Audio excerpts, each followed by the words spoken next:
12 जनवरी 2025 से पहले Pakistan cricket board ने चैंपियन ट्रॉफी 2025 के लिए अपने स्क्वाड की अनाउंसमेंट करनी है। अभी तक सिर्फ इंग्लैंड के स्क्वाड की अनाउंसमेंट की गई है, बाकी किसी भी टीम ने अपने स्क्वाड को अनाउंस नहीं किया है। लेकिन पाकिस्तान के स्क्वाड के हवाले से कुछ मसाइल दरपेश हैं कि पाकिस्तान की ओपनिंग के अंदर कौन आएगा और मिडिल ऑर्डर के अंदर किन बल्लेबाजों को रखा रहेगा। याद रहे कि 12 जनवरी को स्क्वाड की अनाउंसमेंट हो रहेगी और 12 फरवरी तक टाइम होगा कि इसके अंदर कोई भी चेंजिंग की जा सकती है। आईसीसी इसके लिए कोई भी रोकथाम नहीं करेगा, लेकिन उसके बाद अगर कोई भी चेंजिंग की जाएगी तो उसके लिए प्रॉपर रीजन देना जरूरी होगी, उसके लिए कॉज होगा जिसकी वजह से टीम के अंदर चेंज किया जाएगा। लेकिन इस चीज की अगर बात करें कि पाकिस्तान की ओपनिंग जोड़ी के अंदर जिस तरह से शान मसूद को शामिल करने की बात की जा रही है वो असल के अंदर कितनी गलत है। शान मसूद को इस वजह से पाकिस्तानी टीम के अंदर शामिल करने की बात हो रही है कि टेस्ट के अंदर ये पाकिस्तानी टीम के कैप्टन है, ये ओडीआई के अंदर मोहम्मद रिजवान को कप्तानी करने के अंदर मदद कर सकते हैं। मेरे ख्याल से मोहम्मद रिजवान को ज्यादा जरूरत नहीं है कप्तानी की, क्योंकि उन्होंने जिस तरह से मुल्तान सुल्तान की कप्तानी की हुई है या पिछली 3 सीरीज के अंदर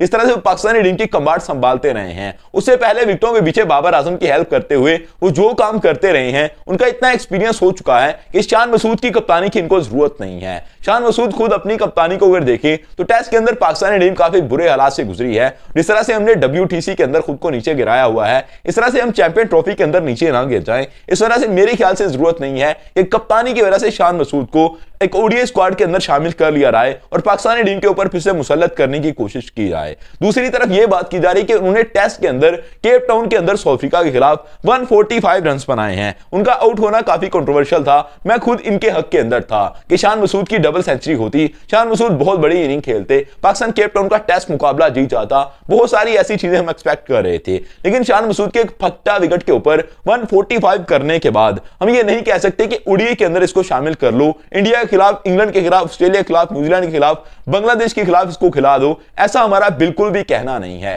शान मसूद टेस्ट के अंदर ये देखें कि कितने बड़े टाइम के बाद परफॉर्म कर रहे हैं। शान मसूद ने पिछले 3-4 साल के अंदर सिर्फ 2-3 सेंचुरियां दी हैं, उसके अलावा कोई भी इनका रन्स नहीं आए हैं। इन्होंने बहुत बुरी परफॉर्मेंस का मुजाहरा किया है और ओडीआई के अंदर अगर इनकी परफॉर्मेंस की बात की जाए तो ओडीआई के अंदर भी इनको खिलाया गया है। इन्होंने 9 ओडीआई मैचेस खेले हुए हैं। 9 ओडीआई मैचेस के अंदर इन्होंने 18.5 की एवरेज के साथ 69 के स्ट्राइक रेट साथ 163 रन बनाए हैं। अब ये देखिए कि 9 ओडीआई मैचेस इनको खिलाए गए, सिर्फ 163 रन बनाने के अंदर कामयाब हुए, कोई बड़ी इनिंग इनके बल्ले से नहीं आई थी, जिसकी वजह से इनको पाकिस्तानी टीम से आउट कर दिया गया था। पाकिस्तान के ओडीआई स्क्वाड के अंदर इनकी जगह नहीं बनाई गई थी लेकिन वहां पर भी इनको शामिल करने की कोशिश जरूर की जाती रही है। ये कहा जाता रहा कि बहुत समझदार प्लेयर है, इनको ओडीआई टीम के अंदर भी होना चाहिए, T20 के अंदर भी इनसे ओपनिंग करवानी चाहिए। बहुत सारे लोग इनको धक्का देकर टीम के अंदर शामिल करने की कोशिश कर रहे थे, लेकिन इस चीज के लिए मेरे ख्याल से ये बिल्कुल भी सूटेबल नहीं है कि इनको ओडीआई स्क्वाड का हिस्सा बनाया रहा है। इनके मुकाबले के अंदर अगर इमाम अल हक को देखा रहा है तो वो काफी सूटेबल है।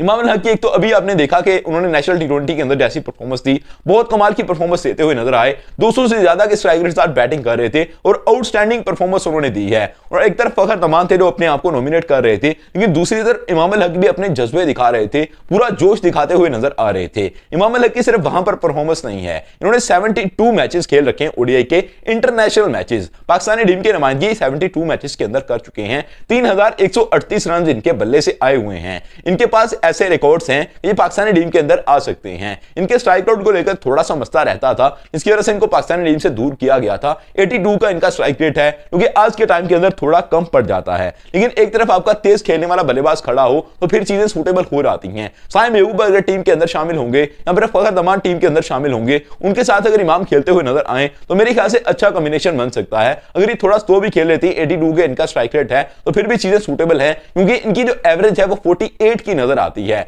48 की एवरेज ओडीआई मैचेस के अंदर मेरे ख्याल से अच्छी खासी एवरेज है और पाकिस्तान के कम बैटर्स के पास ही ऐसी एवरेज है, जिसकी वजह से इनको टीम के अंदर शामिल किया जाना काफी सूटेबल रहेगा। इनको अगर प्लेइंग 11 के अंदर शामिल नहीं भी करना, बेंच के ऊपर बैठाना है, अगर आपके साइम अयूब फिट होकर आ जाते हैं, फखर तमान आपकी ओपनिंग के अंदर आ जाते हैं, तो आपको अच्छा लगेगा कि आपके इमाम अल हक आपके बेंच पर बैठे हुए हैं, ना कि आपने शान मसूद को बेंच पर बैठाया हुआ है कि अगर किसी प्लेयर के साथ खुदा ना खास्ता दोबारा से कोई मसला बन जाता है तो आप शान मसूद को टीम के अंदर एंटर कर दें, क्योंकि पूरे मैच का बेड़ा डबोने के लिए अकेले लिए काफी हो सकते हैं, क्योंकि ओडीआई को टेस्ट की तरह ये खेल सकते हैं, टी20 को ओडीआई की तरह से खेल सकते हैं। इनका यही मशगला है और इसी तरह की परफॉर्मेंस ये देते हैं। अब बात करते हैं मिडिल ऑर्डर के बैटर की, तो मिडिल ऑर्डर के अंदर भी पाकिस्तान क्रिकेट बोर्ड को थोड़े मसाइल दरपेश हैं। असल के अंदर तैयब ताहिर को खिलाने की बात की जाए तो तैयब ताहिर नंबर 4 का प्लेयर है। नंबर 4 पर पाकिस्तान के पास पहले ही बहुत रश है। मोहम्मद रिजवान खुद पाकिस्तानी टीम के कैप्टन होने के साथ जाकर नंबर 4 पर खेल रहे हैं। नंबर 5 पर भी पाकिस्तान के पास प्रॉपर बैट्समैन मौजूद है। सलमान अली यागा पहले पीछे जा चुके नंबर 5 पर खेलते हुए नजर आते हैं। नंबर 6 पर पाकिस्तानी टीम को बैटर चाहिए,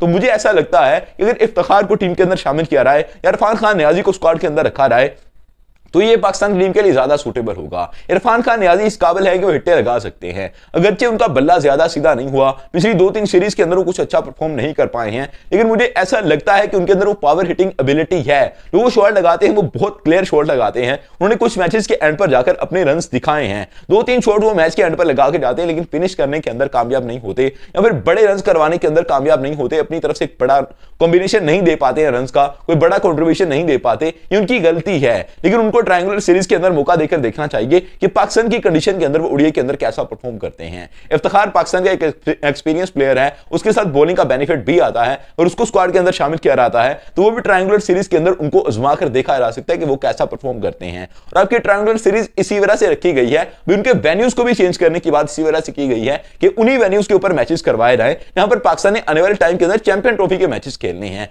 या आपने लाहौर के अंदर मैचेस खेलने हैं, कराची के अंदर मैचेस खेलने हैं, तो वहां पर भी अपनी ट्रायंगुलर सीरीज खेलिए ताकि आपको पता चले कि प्लेयर्स आपके वहां पर कैसा परफॉर्म कर रहे हैं। तो वहां पर इफ्तिखार का भी पता चल जाएगा, इरफान खान नियाजी का भी पता चल जाएगा। तैयब ताहिर को मेरे ख्याल से फिलहाल स्किप कर देना चाहिए। अगर इनकी मिडिल ऑर्डर के अंदर जगह बनती है तो नंबर 4 नंबर 5 पर बनती है। नंबर पाकिस्तानी टीम के पास अभी जगह नहीं है और ये पावर हिटर बहुत बड़े हैं नहीं कि इनको टीम के अंदर रखा रहा है। आपको इसके ऊपर क्या लगता है कमेंट करके अपनी राय का इज़हार जरूर कीजिएगा। Subscribe channel for more videos. Thank you, I love you to be with us.